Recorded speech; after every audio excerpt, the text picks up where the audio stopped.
दोस्तों, गांधी जी ने कहा है कि स्वास्थ्य ही सबसे बड़ी संपत्ति है और किसी भी देश के समुचित विकास के लिए सबसे ज्यादा आवश्यक होता है मानव संसाधन। मानव संसाधन तभी मजबूत हो सकता है जब लोग स्वस्थ हों और नेचुरोपैथी चिकित्सा का एक महत्वपूर्ण अंग है। प्राकृतिक चिकित्सा, स्थिति और संभावना, इस विषय पर बात करने के लिए आज हमारे साथ स्टूडियो में हैं जयकी प्रसाद। जयकी दिल्ली विश्वविद्यालय से वनस्पति शास्त्र से एमएससी हैं और यूके और जर्मनी के संस्थानों के साथ मिलकर देश में पौधों पर आधारित वैकल्पिक चिकित्सा पद्धतियों पर लंबे समय से काम कर रहे हैं। जयकी जी, आपका बहुत बहुत स्वागत है। धन्यवाद एंड तमाम श्रोताओं को हमारा नमस्कार। जयकी, सबसे पहले तो सवाल ये है कि इस समय देश में स्वास्थ्य की क्या स्थिति है और चिकित्सा सुविधाओं तक लोगों की पहुंच कैसी है? वर्तमान में ऐसा देखा गया है कि स्वास्थ्य सुविधाएं बढ़ी है जी, और टेक्नोलॉजी का एडॉप्शन होने के कारण मोर्टेलिटी रेट में कमी आई है जी। अगर डाटा की बात करें, अंडर एज 5 मोर्टेलिटी रेट 76 पर 1000 है एंड लाइफ एक्सपेक्टेंसी भी बढ़ी है महिलाओं की एंड पुरुषों की, जो कि अभी वर्तमान में 63 पर 1000 है। अच्छा, लेकिन फिर भी ऐसा देखा गया है कि भारत में और विश्व में भी क्रोनिक डिजीज से मरने वालों की संख्या ज्यादा है। क्रोनिक डिजीज में कौन सी बीमारियां आती हैं? क्रोनिक डिजीज में जैसे कार्डियोवास्कुलर डिजीज है, जिसमें मरने वालों की संख्या मोर देन 28% है। अच्छा। Communicable maternal, prenatal and nutritional deficiency से मरने वालों की संख्या मोर देन 36% है एंड कैंसर भी एक आती है जिसमें मरने वालों की संख्या मोर देन 8% है। डायबिटीज है more than 2% and chronic respiratory disease है जिससे मरने वालों की संख्या मोर देन 7% है। जी बिल्कुल। तो प्राकृतिक चिकित्सा लोगों को कैसे आसानी से कम कीमत में उपलब्ध हो सकती है और ये कैसे इलाज मुहैया कराने के लिए मदद कर सकती है? जी, प्राकृतिक चिकित्सा की अगर हम बात करें तो जब से हमारी भारत सरकार ने आयुष का गठन किया है जी, तो लोगों की स्वास्थ्य सुविधा बढ़ी है। आज गांवों तक भी, शहरों तक भी प्राकृतिक स्वास्थ्य सुविधाएं लोगों को पहुंचाई जा रही है, जिसमें लोग आसानी से दवाइयां उपलब्ध कर सकते हैं और स्वास्थ्य सेवा ले सकते हैं। और जैसा कि प्रकृति की बात करें तो प्रकृति में हवा है, पानी है, जल है, तो इन सबों से इलाज की जाती है प्राकृतिक चिकित्सा में। लेकिन अभी क्या ऐसी सुविधाएं बड़े शहरों में ही मौजूद है, गांवों तक नहीं पहुंच पाई है? गांवों तक अभी नहीं पहुंच पाई है, लेकिन जब से अंतर्राष्ट्रीय स्तर पे, जैसा कि आपने देखा होगा कि योगा को घर घर तक पहुंचाने की कोशिश की गई है, तो आज बच्चे बूढ़े गांवों में भी इसकी स्वास्थ्य लाभ ले रहे हैं। अच्छा, एक धारणा है लोगों के बीच कि जो ये प्राकृतिक चिकित्सा पद्धति है इसमें दवाओं का इस्तेमाल नहीं किया जाता है, दवाएं नहीं दी जाती। क्या ये सही है कि इसमें दवाएं नहीं दी जाती या फिर दवाइयां भी बनाई जा रही है?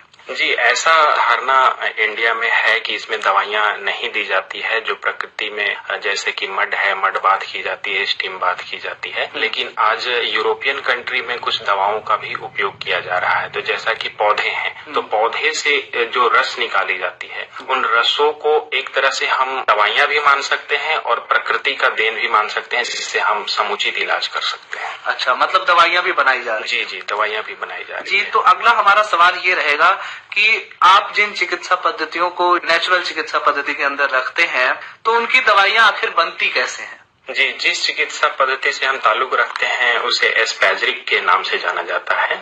एस्पैजरिक का शाब्दिक अर्थ होता है पौधों के फाइटोकेमिकल्स को निकालना और फिर उसे एक अनुपात में मिश्रित करके दवाई के रूप में बनाना। बिल्कुल ठीक है। तो इसमें अगर हम देखें तो ये पद्धति spagyric medicine is totally based on the plant kingdom and इसमें जो दवाइयां बनाई जाती है वो सिर्फ एंड सिर्फ जल में बनाई जाती है। अच्छा, इसमें बाहर से हम लोग 27% अल्कोहल मिलाते हैं एज ए प्रिजर्वेटिव्स। जी, और इसकी उपलब्धता कैसे होती है भारत में अभी? इसकी उपलब्धता अभी 2-3 कंपनियां हैं। जैसे कुछ कंपनियां हैं जो अभी उनके तहत दवाइयां यहाँ तक आ रही है। इसे पुख्ता करने के लिए अभी और कार्य किया जाना बाकी है। अच्छा, आप जिन प्राकृतिक चिकित्सा पद्धतियों की बात कर रहे हैं उनका लोगों पर प्रभाव कैसा है और ये किस तरह से जो एलोपैथी चिकित्सा पद्धति है, जो हमारे मुख्य धारा की एक तरह से कह सकते हैं इलाज का जो मेथड है, उससे कैसे अलग है? जी, जैसे कि ये चिकित्सा पद्धति में अगर प्रभाव की बात करें तो ये काफी जल्दी प्रभाव दिखाती है, क्योंकि ये फाइटोकेमिकल्स है जो हमारे शरीर के ऊतक द्वारा जल्दी एब्जॉर्ब कर लिया जाता है जी। इसलिए इसका प्रभाव बहुत तत्काल देखने को मिलता है।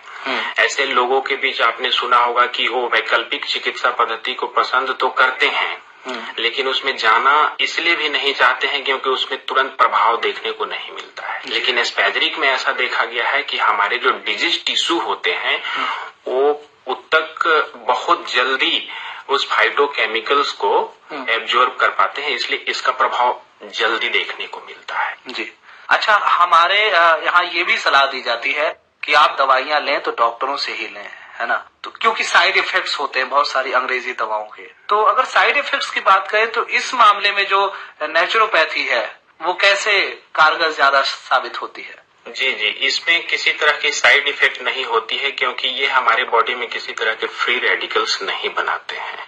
ये फ्री रेडिकल्स वाली बात जरा एक्सप्लेन करिएगा। फ्री रेडिकल्स जैसे जो केमिकल्स दवाइयां हम लोग लेते हैं एलोपैथिक में जी, मुख्य रूप से वो हमारे बॉडी में जब एसिमिलेट होती है तो उस दौरान एक फ्री रेडिकल्स छोड़ देते हैं जो हमारे शरीर को साइड इफेक्ट्स के रूप में देते हैं, जिसको हम लोग बोलते हैं साइड इफेक्ट। लेकिन जो नेचुरोपैथी की दवाइयां हैं, एस्पैज्रिक मेडिसिन की दवाइयां हैं, वो हमारे शरीर में पूर्णतः एक भी फ्री रेडिकल्स नहीं बनाते हैं क्योंकि वो पूरी तरह से पौधों के रसों से बनाई जाती है, इसलिए इसका किसी भी तरह का दुष्प्रभाव देखने को अभी तक नहीं देखा। अच्छा जैकी जी, आयुष के अंतर्गत कौन कौन सी पद्धतियां हैं जो आती हैं? आयुष के अंतर्गत अभी आयुर्वेदा को रखी गई है, नेचुरोपैथी एंड योगा है, सिद्धा है, यूनानी है एंड होम्योपैथी है। अच्छा, तो अब हम युवाओं के हिसाब से एक सवाल ये पूछना चाहेंगे कि भाई हमारे जो युवा साथी हैं अगर वो इस दिशा में अपना करियर बनाना चाहते हैं, पढ़ाई करना चाहते हैं, आगे वहां से अर्निंग का साधन ढूंढना चाहते हैं, तो वो कैसे इस फील्ड में आ सकते हैं, नेचुरोपैथी की फील्ड में? जी, नेचुरोपैथी जितने भी आयुष की पद्धतियां जिसका आपने अभी जिक्र किया, जिसके बारे में हमने बताया, तो ये सारों से ताल्लुक रखती है। अच्छा, ठीक है। तो जो भी युवा या जो प्रैक्टिशनर्स जो प्रैक्टिस कर रहे हैं वो इनकी ट्रेनिंग ले सकते हैं। इसमें सर्टिफिकेशन कोर्स होती है, जर्मनी में भी काफी कोर्स कराई जा रही है, यूके में भी बहुत सारे संस्थान है जैसे सलूना है, जेएसओ है। तो यहाँ पे एक एक साल की ट्रेनिंग कोर्स चलती है और बीच बीच में सेमिनार्स भी होते रहते हैं, तो उसमें भाग लेकर के अपने जो करेंट नॉलेज है उसको इनहेंस कर सकते हैं। ये तो हुई एस्पैज्रिक की बात।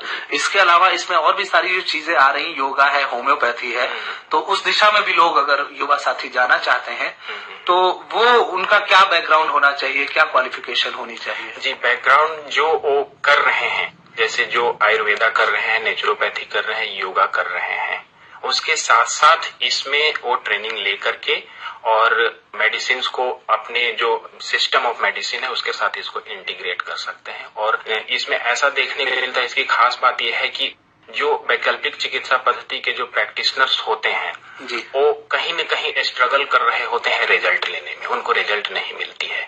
इसमें ऐसा देखा गया है कि इसमें काफी तत्काल रिजल्ट दे सकते हैं, जिससे वो लोगों को खुश भी कर सकते हैं और अच्छी से अच्छी स्वास्थ्य सुविधा। अच्छा जैकी जी, ये जो वैकल्पिक चिकित्सा पद्धतियां हैं, योग है, होम्योपैथी है या फिर आयुर्वेदा है सबसे ज्यादा, तो ये जो मुख्य धारा की चिकित्सा पद्धति है जिस पर लोग सबसे ज्यादा विश्वास कर रहे हैं, एलोपैथी, उसके सहायक रूप में कैसे सामने आ सकती है? जी, मुख्य धारा में जैसे एलोपैथिक चिकित्सा पद्धति में लोग इसलिए जाना चाहते हैं क्योंकि उसमें जल्दी प्रभाव देखने को मिलता है जी। तो लोगों को अगर ऐसा विकल्प दिया जाए कि जल्दी प्रभाव भी हो और साइड इफेक्ट न हो, तो इस विकल्प में एस्पैज्रिक सामने उभर के आ रही है, जिसमें साइड इफेक्ट बिल्कुल भी नहीं है और जल्दी प्रभाव देखने को मिलता है। प्लस इसको मुख्य धारा में एक रूप में और जोड़ सकते हैं कि एलोपैथी की दवाइयां साइड इफेक्ट देती है, तो एलोपैथिक प्रैक्टिशनर्स के माइंड में ये होता है कि कुछ ऐसी दवाइयां उपलब्ध हो जो साइड इफेक्ट को कम किया जा सके, जैसे कि कैंसर में कीमोथेरेपी दी जाती है। कीमोथेरेपी इज ए ट्रीटमेंट जिसमें एक तरह से हमारे शरीर को विष दी जाती है और उसका साइड इफेक्ट काफी देखने को मिलता है। In allopathic system there is no medicine to prevent the side effect, but in spagyric अगर पैरेलली कीमोथेरेपी के साथ मेडिसिन दें तो उसमें भी मदद करती है, उनकी इम्यूनिटी को बूस्ट अप करती है, प्लस उनके साइड इफेक्ट को रोकती है। अच्छा, जो हमारी पुरानी चिकित्सा पद्धतियां थी जो आज कहीं ना कहीं दादी नानी के नुस्खों में बची है या फिर आयुर्वेद के अंतर्गत बची है, ये जो चिकित्सा पद्धति है आप जिसके बारे में बात कर रहे हैं, किस तरह से वो हमारी वैदिक जो चिकित्सा पद्धतियां थी उनसे कैसे संबंधित है? जी, उनसे काफी गहरी संबंध रखती है ये एस्पैद्रिक, क्योंकि आप देखेंगे आयुर्वेदा में बहुत छोटे छोटे नुस्खे हैं और उसमें एक मेनली है नाड़ी मेथड। जी, इस नाड़ी मेथड में जो वात कफ पित्त को मेंटेन करके वैद्य लोग ट्रीटमेंट करते थे, उसका पूरा का पूरा फिलॉसफी को लिया गया है एस्पैद्रिक में, नाड़ी मेथड देख करके। और जो उसमें कहा गया है कि घर में सब अपना डॉक्टर खुद बने, अपने शरीर का देखभाल करें, इसका भी इसमें ध्यान रखा गया है। दवाइयों को इतने सीधे और सरल तरीके से बनाया जाता है और उसको व्यवहार करने का तरीका इतना सरल है कि लोग इसकी दवाइयों के बारे में जान करके अपना इलाज खुद से भी कर सकते हैं, ऐसा संभव है इसमें। जी बिल्कुल। अच्छा, जो नाड़ी मेथड है जी, क्योंकि आज क्या होता है कि लोग जांच करवाते हैं जी, और जांच में जो बीमारी निकलती है उसका इलाज होता है, लेकिन कई बार बहुत देर हो जाती है। जी, दूसरा जो है लक्षणों का इलाज किया जाता है। जी, अगर दर्द है तो सबसे पहले दर्द मिटाने की कोशिश की जाती है। जी। तो जो प्राकृतिक चिकित्सा पद्धति है उसमें और किन बातों का ध्यान रखा जाता है जिसको ध्यान में रखते हुए दवाइयां लोगों को दी जाती है? जी, आपने बहुत अच्छा प्रश्न पूछा है। यहाँ पे हम आपको ये बताना चाहते हैं कि जब हम ब्लड टेस्ट कराते हैं, ब्लड टेस्ट में पॉजिटिव जो रिजल्ट आती हो तब आती है जब हमारी ऑर्गन सिस्टम 60 to 70% खत्म हो चुकी होती है, डैमेज हो जाता है। जी। वैकल्पिक चिकित्सा पद्धति में जो नाड़ी मेथड है, नाड़ी मेथड प्रोएक्टिवली काम करता है। उसमें हम ये पता कर सकते हैं कि आपके शरीर की फलाना अंग खराब हो सकता है, तो पहले ही जान जाते हैं नाड़ी मेथड से और उनको दवाइयां देकर के पहले ही खत्म कर देते हैं, ताकि उनको फिर 60 से 70% ऑर्गन खराब न हो और वो बच सके पहले। जैकी जी, आजकल समाज में एक बहुत समस्या है तनाव की। जी, कहीं न कहीं ये भी बताया जाता है कि तनाव से बहुत सारी बीमारियां उपजती हैं।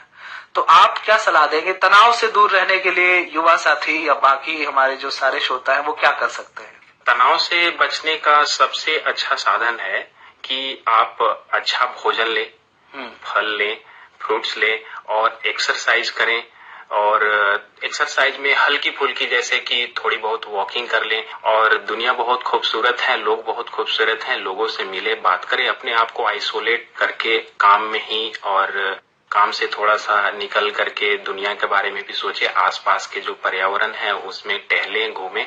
तो इस तरह से अपना स्ट्रेस को कम कर सकते हैं। तो ढेर सारी बातें आपने बताई। अब आखिरी में आप हमारे श्रोताओं को अपनी तरफ से सेहत के रखरखाव के लिए क्या सलाह देना चाहेंगे? जी, सेहत के रखरखाव के लिए हम सबसे अच्छी बात ये कहना चाहेंगे कि आप प्रोएक्टिव रहें।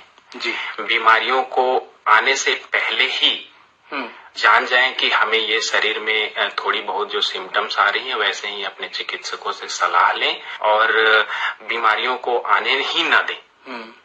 तो इस तरह से आप बीमारियों से बच सकते हैं, क्योंकि आप डॉक्टर तक जब पहुंचते हैं तो ऐसा देखने को मिलता है कि आप ब्लड टेस्ट में जो रिपोर्ट आएगी तो उसमें तब तक आपकी 60 to 70% ऑर्गन सिस्टम खराब हो गई होती है।